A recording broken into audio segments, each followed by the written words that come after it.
भी बोए जा रहे थे, कौन बोल रहा था बीज? पुलिस भी तो इसमें अटैक कर सकती बोल रही थी। थी। अच्छा, पुलिस बोल रही थी, यानी पुलिस पर आप अगर हमारा प्रशासन टाइट होता, पुलिस पर अटैक कर रहे हैं आप।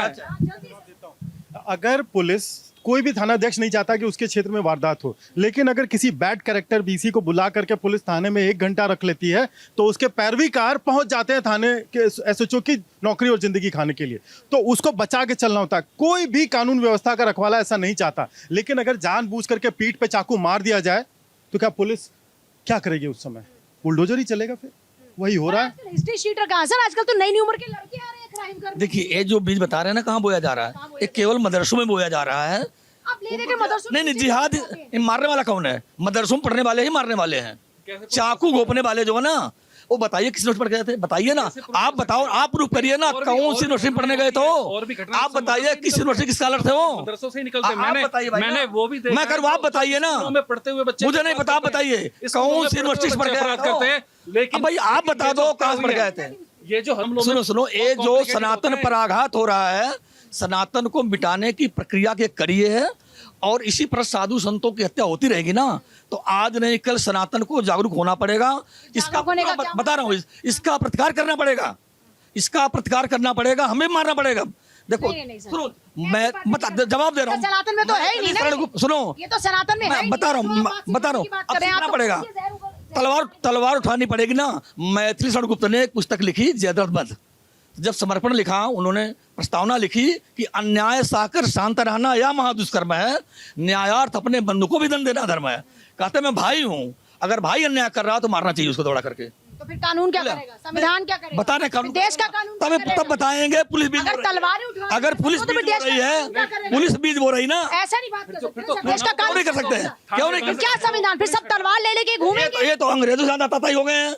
पुलिस वालों को हटाओ। नहीं, ये क्या अदालतें खाली हमारे लिए मार लो, हैं? बंदूक अदालतें खाली हमारे लिए क्या? सबके लिए है। ओ, अदालत खाली हमारे लिए है? कहीं ना कहीं तो उनको पढ़ाइए, मदरसों में पढ़ाया जा रहा है। क्यों इतना नफरत की बीज बोया जा रहा है? देखिए, अभी कुछ दिन पहले ही बकरा ईद मनाई गई है। बकरे को चाकू से हलाल किया जाता है। इनके यहाँ झटके से नहीं मारा जाता, तड़पा तड़पा कर मारा जाता है। और उसी दिन बकरा दिन के दिन एक हिंदू की हत्या हुई थी कि बकरा हलाल होते हुए देखा है। और अब ये एक राम भक्त की हत्या हुई है। कसूर क्या है उसका कि एक रेडियो बज रहा था, भजन चल रहा था उसमें, तो भजन बर्दाश्त नहीं है इनसे, क्योंकि इस्लाम में फंडामेंटली ये संगीत से दूर रहते हैं। बिल्कुल तालिबान में देखा होगा ना, तो संगीतकार सब इस्लामिक ही है। उनको तो खारिज कर देना चाहिए। उस हिसाब से इस्लाम के सिद्धांत की बात कर रहा हूँ मैं, कि उन्हें बिल्कुल भी अपनी मस्जिद के आगे से जुलूस, बैंड बाजा, शोर शराबा, ये अच्छी तरह का भजन कीर्तन, ये बर्दाश्त नहीं है। यही कई मानसिकता रही होगी इसके पीछे कि जो चाकू मार दिया गया। वाद विवाद कोई बहुत सारे हो सकते हैं, परंतु ये इनके लिए जिहाद है। इनको जन्नत मिलनी है। 8 साल के बच्चे ये बता रहे हैं कि जन्नत के 7 दरवाजे होते हैं। मौलवी इन्हें ये सिखा रहे हैं। और ये जन्नत कैसे मिलेगी? आपको कैसे पता कि मौलवी सिखा रहे हैं ये? छोटे बच्चे हैं, ये उनके माँ बाप तो नहीं सिखा रहे ना, भारत सरकार तो नहीं सिखा रही। अब मेरी बात, सरकार सिखा रही, बता रहे हैं साहब ना, पुलिस वाले सिखा रहे हैं। ये बीज पुलिस वाले रोप रहे हैं, बता रहे हैं साहब। अभी हमारी मोनिका बहन जी ने बहुत बढ़िया बात कही है। देखिए, गंगा जमुना तहजीब नहीं है, गंगा यमुनी तहजीब है। ये यवन को यवनी बोलते थे। तो ये 2 तहजीबों का तो भांडा तो पहले ही फूट चुका है जब भारत का विभाजन हुआ। तो ये तहजीब और ये मिलनसार, ये बातें तो खत्म ही हो जानी चाहिए। अब केवल कानून के द्वारा सख्त बिल्कुल नियम लागू होने चाहिए। धर्म के नाम पर अगर संतों को भी अगर आप सोचेंगे कि धर्म तो हमारे संस्कृति के संवाहक हैं, क्योंकि जो भारत का इतिहास को अभी तक अपनी कथाओं के माध्यम से, अपने किसी कार्यक्रम से जीवित रखे हुए हैं, भारत के शास्त्रों को जीवित रखे हुए परंपरा चला रहे हैं, ये तो भारत के, मैं कह रहा हूँ कि संस्कृति मंत्रालय को संरक्षण देना चाहिए कि, और भारत का राजधर्म को, भारत को, वैदिक धर्म को, सनातन धर्म को राजधर्म घोषित करना चाहिए। तो मैं बिल्कुल इस मोदी सरकार से मेरा निवेदन है कि संतों की सुरक्षा की जाए, मंदिरों की सुरक्षा की जाए।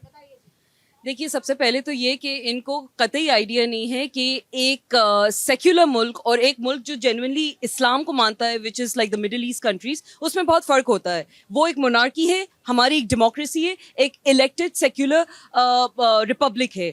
सो अगर हम इंडिया को मिडिल ईस्ट को कंपेयर कर रहे हैं, वो नॉन कंपेरेबल्स है। You are comparing apples with oranges. दूसरी बात ये कि आई थिंक मुद्दा इतने 12 साल के बाद की ये जो नफरत फैल गई है, कहीं ना कहीं लोगों में दूरियां फैल गई। मुद्दा ये नहीं होना चाहिए कि मुसलमान गलत है, हिंदू गलत है, क्या हो रहा है। जेन्युइनली क्वेश्चन शासन प्रशासन की रिस्पॉन्सिबिलिटी का होना चाहिए, ए, और बी जेन्युइनली हम कब तक ये हिंदू मुस्लिम करके जेन्युइन मुद्दों को इग्नोर करते रहेंगे।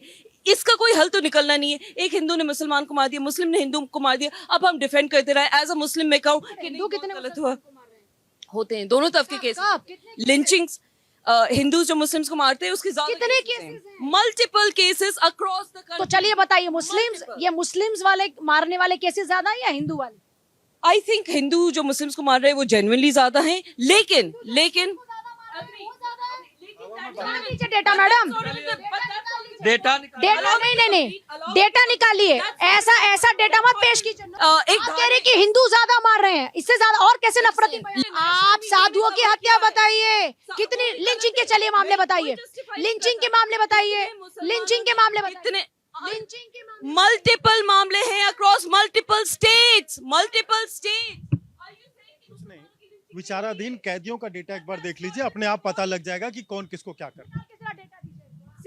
That's not even the point. मैं आज भी हिंदू मुस्लिम की यूनिटी बात कर रही हूँ, उससे पहले भी हमेशा यही बात। कैसी यूनिटी? We कह cannot- रहे कि हिंदू लिंचिंग कर रहे हैं, ज्यादा मार रहे हैं हिंदू मुस्लिम। Is that the point? अच्छा, is that the It is point? a point, ma'am. The point Yes, is it is. the आप अपनी point बात is कह कि सकते हैं। हिंदू मुस्लिम की यूनिटी, आप अपनी एक हम यूनिटी की कब बात करेंगे? यूनिटी कहाँ है? आपने यूनिटी की बात कहाँ की? आपने मुझसे सवाल पूछा, आंकड़ों की बात करी, आपने फैक्चुअल बेस्ड सवाल किया, फैक्चुअल बेस्ड आंसर दिया।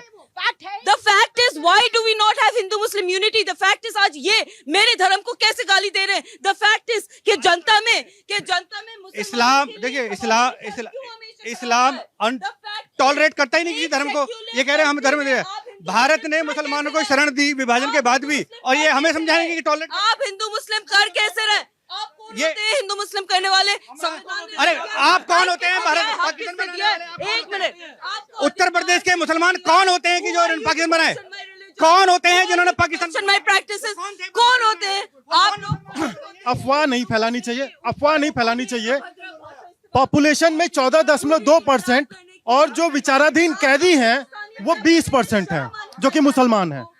ये जो जो ये टॉलरेट नहीं कर पाए भारत के साथ हिंदुओं के रहने का, जिन्होंने अखंड भारत को तोड़ दिया, वो हमें समझाएंगे क्या मुसलमान हिंदुस्तानी है? अगर है तो फिर उसको इक्वल राइट्स है, और अगर की गाएगा तो हिंदुस्तानी नहीं है। आप लोगों का क्यों कोई डिबेट नहीं होता? जनता की आवाज से एक संदेश आपको देना चाहते हैं। नफरती सोच को खत्म करने के लिए अपनी जो सामाजिक एकजुटता है उस पर फिर से काम करना होगा। बांटने वाले लोगों को साथ मिलकर जवाब देना होगा, तभी समस्या का समाधान होगा। और लॉ एंड ऑर्डर की सिचुएशन को बेहतर करने के लिए ऐसे लोगों में इतना खौफ पैदा कर देना चाहिए कानून का कि ऐसा करने और करने की सोचने से पहले उनकी रूह कांप जाए।